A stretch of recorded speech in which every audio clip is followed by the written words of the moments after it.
Од 1 јануари почнува електронскиот систем на наплата во автобусите на ЈСП, додека кај приватните ќе почне да важи од 1 мај.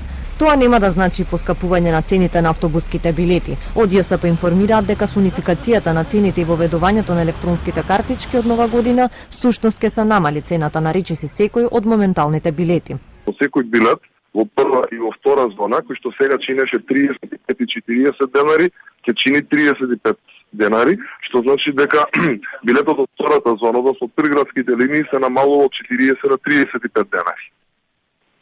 Понатака месечниот билет, кој што за првата зона изнесуваше 1460 денари, се намалува на 1400 денари, додека месечниот билет кој што важеше за двете зони, за прва и за втора зона, од 1680 денари се намалува на 1600 денари.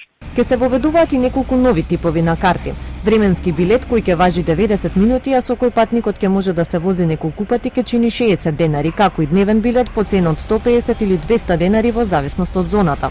Предвидуваме воведување на неколку нови билети. Тоа е временскиот билет кој што ќе важи 90 минути и истиот ќе изнесува 60 денари. Ако земете во просек дека може да се направат најмалку 3 возења со тој билет, излегува дека цената на едно возење е 20 денари.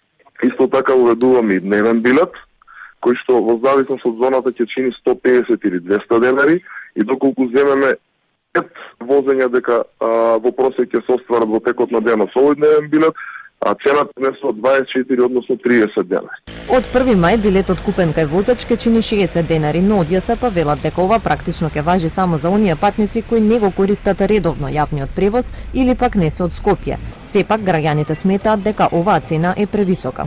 60 денари е многу, што е многу е многу.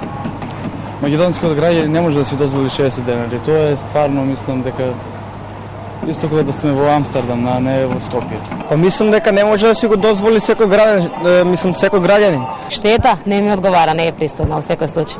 Новите предлог цени на билетите треба да бидат усвоени на седница следниот вторник од страна на Советот на град Скопје.